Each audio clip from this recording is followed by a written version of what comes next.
নমস্কার, সকলে কেমন আছেন? আশা করি সবাই ভালো আছেন। আমিও খুব ভালো আছি। তো এখন তো ঝিঙের সময়, তাই ভাবলাম ঝিঙে দিয়ে একটি রেসিপি তৈরি করে নিই। খেতে কিন্তু অসাধারণ হয়, সত্যি বলছি। তার ঝিঙেগুলো আমি কেটে নিয়েছি।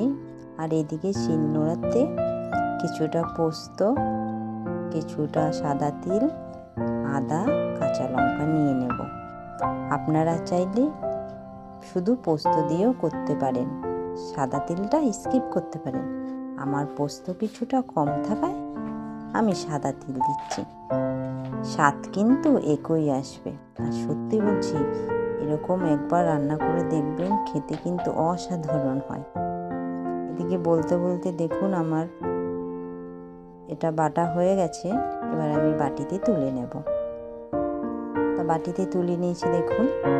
আর ওদিকে মটর ডাল ভিজিয়ে রেখেছিলাম, সেটাকে নিয়ে নিলাম। কাঁচা লঙ্কা, নুন, চিনি আর কিছুটা জল দিয়ে ভালো করে একটা পেস্ট তৈরি করে নিলাম। এই দেখুন, ঠিক এই রকম হবে। এবার আমি এটা বাটিতে ঢেলে নিলাম। এর মধ্যে দিয়ে দেব কিছুটা নুন, হলুদ আর কালো জিরা। কালো জিরাটা আমি দেখাতে ভুলে গেছি। এদিকে কড়াই গরম করে তাতে তেল দিয়ে একে একে বড়াগুলো সুন্দর লাল লাল করে ভেজে তুলে নেব।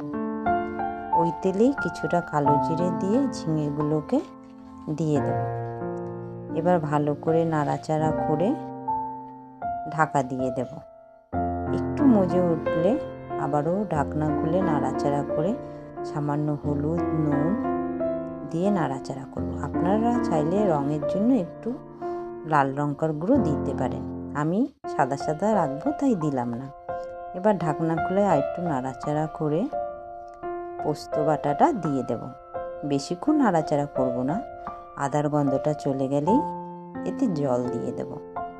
আবারও নাড়াচাড়া করব ভালো করে, তারপরে আবারও ঢাকা দিয়ে দেব ঝোলটা ফুটে ওঠা পর্যন্ত। ফুটে উঠলেই ঝিঙেটা অনেকটাই নরম হয়ে এসেছে। এবার ভাজা বড়াগুলো এক এক করে দিয়ে দেব। নাড়াচাড়া করে উপর থেকে কাঁচা লঙ্কা, নুন আর সামান্য চিনি দিয়ে দেব। চিনিটা দিলে একটু ভালো লাগে, মিষ্টি মিষ্টি ঝাল ঝাল তো। তা দেখুন ঢাকনা খুলে ঝোলটা অনেকটাই টেনে এসেছে। আমার রেসিপিটি তৈরি হয়ে গেছে। সামান্য তেল দেব। তেল দিয়ে এটা নামিয়ে নেব। কাঁচা তেলটা দিলে না স্বাদটা আরও বেশ সুন্দর হয়।